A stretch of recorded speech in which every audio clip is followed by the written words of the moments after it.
Hello people, welcome again to this channel. So today we'll talk about Instagram application, and I would like to show you the way how you can turn off the comment section on the specific content that you choose on your account.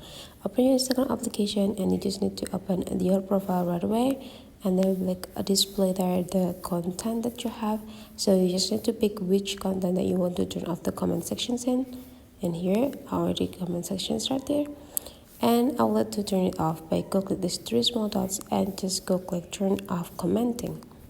And those comment section will be disappear and there will be information about the comments are off. So that's for today's tutorial, guys. Hopefully you enjoy this a lot, and thank you for watching. Don't forget to leave some comments, like and subscribe to this channel so that you will not gonna miss any new tutorials from this channel.